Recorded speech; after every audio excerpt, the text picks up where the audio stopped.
This is the exact playbook that I use to lose over 50 pounds of fat, put on another 20 pounds of muscle, and reverse my biological age by over 10 years. It's also the same playbook that I've used with over 100 clients to help them achieve very similar outcomes. My name's Andrew. I'm the founder of Longevity Lifestyle. I'm a personal trainer, a wellness coach, a nutrition coach, a corrective exercise specialist, and I'm going to try and walk you through this as fast as I possibly can. Chances are you already have this document. If you don't already, I'll include a link below so you can download it and look through it. I'm always keeping this up to date too, so if it's not exactly the same as what you see in this video, that's because I'm always updating this to make sure you have the most up-to-date resource. So like I said, this playbook covers some of the foundational pillars that I used to optimize my metabolic health, reduce inflammation, improve my energy, and I'm going to walk you through step by step how to implement this, covering some of the core features. The purpose here is helping you build out what I call the longevity lifestyle. So this is why this is my brand. It's the company I started.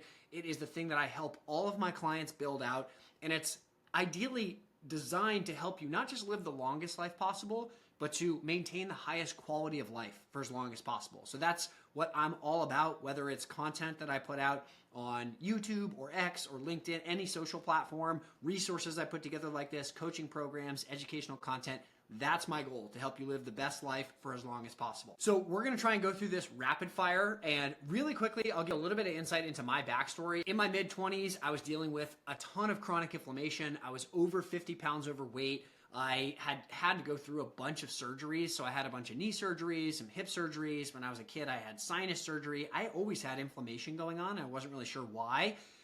Then as I was stuck in bed after my second hip surgery, I lost one of my best friends to an overdose. So I hit rock bottom in my physical health, my mental health, my emotional and spiritual health all at the same time. And it ultimately sent me on this journey to try and figure out what is going on in my body. So I have, ever since, it's over a decade later, I have just been on a relentless pursuit to learn everything I can about the human body, the things that go into it that lead to poor health outcomes or better outcomes, and then obviously spread that through education to help other people. And so within 12 months of implementing a lot of this stuff, I mean, this is me now at 35, but within 12 months, I had lost over 50 pounds. I had put on another 20 pounds of muscle the following year. And as I said earlier, my biological age now, so this was testing I got done last year, depending on how much you believe the accuracy of this stuff, it said I was over 10 years, 11.6 years younger than my calendar age. Whether or not that has exact credibility, it certainly showed with certain markers, and I talk about this in other videos, that my body was in pretty good shape health-wise. And so the process that I went through and that I preach to my clients and anybody that follows me on social media involves 4 key pillars: nutrition, exercise, stress management, and sleep. And it's all tied together with behavioral psychology and mindset. But I'm going to go through and I'm going to cover some of the key features of each of these pillars. The one thing I do want to get across to you is everybody's system is a little bit different. Key things that it should be for you: it should be enjoyable, it should be energizing, and it should be built specifically for your life, the preferences you have, your genetics, your work schedule, your family life, all of this stuff. So you have to take some of this stuff and customize it. Now let's go through nutrition. And again, I'm going to try and keep this rapid fire. First thing I usually recommend to people is shorten your eating window. So leverage intermittent fasting to enhance your metabolism. A hallmark of health is metabolic flexibility, meaning you can switch easily between glucose and fatty acids or ketones for energy. Intermittent fasting helps you do that. It helps your body get into more of a fat burning mode. And then the second step that I usually recommend for people is to get exercise in before you break your fast. So if you're eating between the hours of 12 and 6, that means your exercise window might be between the hours of 6 a.m. and 12, meaning you're exercising before you break your fast. This is basically just increasing energy demand while your body is in a fat burning state. And so you get the benefits of metabolic flexibility with increased demand. So it just improves the overall health of your metabolism. And for weight loss, this is one of the most powerful combos. Now, the third step here is to break your fast with 30 to 40 grams of protein.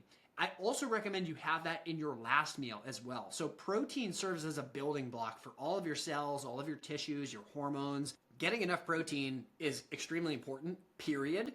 But starting your meals and ending your meals with protein is going to keep you full. It's going to make sure you don't lose any muscle during this process when you're intermittent fasting. And then I would also prioritize fats over carbohydrates in that first meal. If you are going to have carbs, make sure they are high in fiber. But when you prioritize fats, you keep your body in a fat burning state. We've been told for years that fat makes you fat. It's actually the opposite. Healthy fats make you skinny. So prioritize fats and protein in that first meal, maybe a little bit of fiber, and then you can have fiber in your last meal of the day. Another really important element to this, I see this all the time with clients, don't drink your calories, especially if you're trying to lose weight, you're trying to lower inflammation, you're trying to heal and optimize your metabolic health. Avoid fruit juice. Definitely try to avoid soda. I would try to really limit alcohol because you can think of alcohol, it's basically 100 calories per drink. So if you're having 4 to 5 drinks per week, that's an extra meal every single week. So you can certainly lose weight and achieve all of this with alcohol, but it just ends up being an extra input for calories. And then the last thing I would flag here is for some people, drinking milk is not a great idea because it is very calorie dense and it can just prevent your weight loss goals. So these are 5 categories of liquid calories that I would probably avoid, at least in the short term, and definitely long term when it comes to stuff like soda and sports drinks. Now, when we get on to exercise, there's a couple things I want to flag here. A lot of people I work with do not have a gym routine. I went through this whole process myself. This is the system I use without a gym. So it works really well when you have the right pieces in place. One of the things I always preach to people is finding your windows, whether that's your eating window or your sleeping window or your exercise window. And in this case, finding times during the day where you have the energy and the time to exercise is really important because you're different than somebody else. So the time of day that you prefer to exercise might be different. The schedule that you have is going to permit exercise at a different time of day. I do recommend trying to get it in that window before you break your fast, as I said before. But if you can't, anything is better than nothing. So I would try and make sure you have some windows, whether it's a 30-minute window, a 15-minute window, a 60-minute window. You got to find what times a day work best for you from an energy standpoint and a schedule standpoint. And then I would actually schedule it. So I would aim for minimum 90 minutes of exercise per week. And again, you can break that down however you want. Most of my clients do 3 sessions of 30 minutes, and that's really all you need, especially if you are doing something that's moderate or higher intensity exercise. So at a minimum, start with walking and try to get 90 minutes per week, and that will start to get your metabolism and your energy demands at a healthier and higher level. Second part of this is adding equipment. If you're doing at-home circuits or even if you're doing mobility, one of the easiest ways to enhance your exercise and get more return on your investment is to add some demand or some resistance. That's why they call it resistance training, because you add a little bit of extra.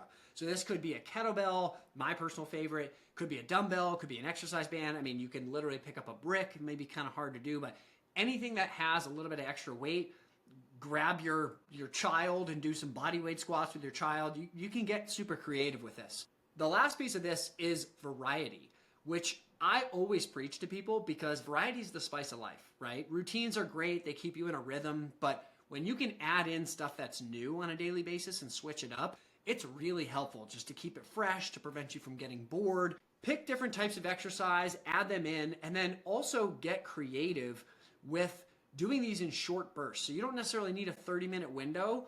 You can do them in really short bursts. I call them exercise snacks. These enable you to keep metabolic momentum going. So you don't need to go to the gym for an hour every day. You don't need to even do 30 minutes of exercise every single day in one sitting. But I would recommend trying to hit that threshold even if you're using exercise snacks. So it could be for 2 minutes between some of your meetings, you're doing body weight squats, you're doing jumping jacks, or you're just doing some stretching, some mobility. Again, you got to get creative here, but exercise snacks are a really, really helpful way to keep metabolic momentum and beat all or nothing thinking. Pillar number 3 here is stress management. And this is something that a lot of people overlook, but when you overlook stress management, and if you are dealing with low-level chronic stress, it significantly changes your hormonal state. And the hormones are the chemical messengers all throughout your body that influence your health. They control how your systems communicate one another, so they can absolutely make or break your goals here. Every one of my clients has a slightly different approach to managing stress, but all of it centers on optimizing some of these really key hormones. Some of the ones people are familiar with are ones like cortisol, common stress hormone. Also things like testosterone and estrogen, your sex hormones, are impacted by stress. Ghrelin and leptin, the hormones that make you feel hungry or make you feel full. So it's important that you have those dialed in. And then there are tons of others, your dopamine, your serotonin, things that impact your mood, your levels of motivation. If you don't manage stress, it will manifest physically. So two things that I always recommend people manage very closely when it comes to their stress are, number one, technology windows or low technology windows. Most of us use technology all throughout the day. It's become somewhat ubiquitous and very natural for people. But technology is stimulating. And unfortunately, chronic stimulation leads to chronic low-level stress. And then this chronic stress is what alters your hormones and your biology and ultimately makes you gain weight faster. It makes you age faster. It puts you at higher risk for chronic disease. So I tell everybody, if you could even find one or two windows throughout the day where you do low or ideally no technology, it will significantly improve your stress throughout the day. Especially, I always tell people, first thing in the morning and first thing before you go to bed. Those are two of the best times to do it, just because schedule-wise that tends to work best for people. The other thing that's really important with stress management is your breathing patterns. So this is sort of number two that I talk to every client about, which is your breath is the only autonomic function you can take control over. So it's the only function that happens automatically in your body, like your heart rate or your digestion, that you can then flip a switch and actually take conscious control over. So it provides a window into all of your other autonomic functions. Now, you fluctuate between parasympathetic, which is more of a calm state, and sympathetic, which is more of a activated, stressed state. Not in a necessarily a bad way either, right? Like, this is a healthy fluctuation that our biology is built to go through throughout the day. The problem is most people stay in a sympathetic state for very large portions of the day, if not the entire day, and then they deal with extra stress, they have more inflammation, they have trouble losing weight, they don't sleep as well. Breathing is one of the key factors or inputs to which state your nervous system is in. Nasal breathing and focusing on longer exhales, that calms your nervous system. Mouth breathing, focusing on bigger inhales, that activates your nervous system. So that's the really simple way to think about it. Mouth breathing is more stress, inhaling is more stress, nasal breathing is less stress, exhaling is less stress. Some of my clients actually actively practice different forms of breath work. Others are just really mindful throughout the day to try and exhale more, to try and do nasal breathing to calm themselves down. Bonus that this is very easily paired with low technology windows. So these are two things I always talk to people about: technology windows and breathing when it comes to stress management. Now, the last pillar here is sleep. And you might think you're getting enough sleep, but some people wake up feeling like they're not getting a full amount of rest. They don't feel like they fully recharge. They feel like there's still a little bit of brain fog or lack of energy. It takes them some time to wake up. They really lean on coffee. So I always walk through the importance of both quality and quantity. Now, when it comes to quantity, I use the concept of windows like I do for a lot of things. So I recommend trying to be in bed and then out of bed for an 8-hour window. And just to be clear, that means you're not using technology. So what that does when you are in bed for 8 full hours, it gives you a little bit of a buffer that assumes you're then gonna sleep for at least 7 of those. So you've heard 7 to 9 hours, that's the optimal sleep range. That's definitely what I would go for, is at least 7 hours. And so by being in bed with no technology or stimulation for 8 hours, you're almost guaranteeing you're gonna get 7 hours worth of sleep. The other thing that I would be really mindful of when it comes to quality of sleep is making sure that your bedroom is structured in a way where there's minimal light, it's the right temperature, you don't have devices all around you. All of these things are going to be stimulating to you and prevent you from getting a deep restful sleep. You can find online tons of checklists. I have them too that I provide to clients where they go through their sleep habits just to audit where are they at, why might their sleep not be as optimal as they think. But bottom line here, do not skip sleep. The last thing that I will give you is that there are 3 pillars that go into all of my coaching programs, and anybody I work with or anybody I even talk to, these 3 things need to be a part of your program. Number 1 has to be personalized. Number 2, it has to be simple. You have to have a system that you can stick to long term, and it shouldn't involve counting a million things or tracking a million things. It should be stuff that you feel like is embedded in your life, which leads to number 3, make these changes incrementally. Nobody overhauls their entire life at once and comes out feeling like it's sustainable because it's overwhelming. It's a recipe for failure when you try and change every variable at once. So make changes incrementally, build on top of the foundation of high leverage things first, and then you can layer things on as you go.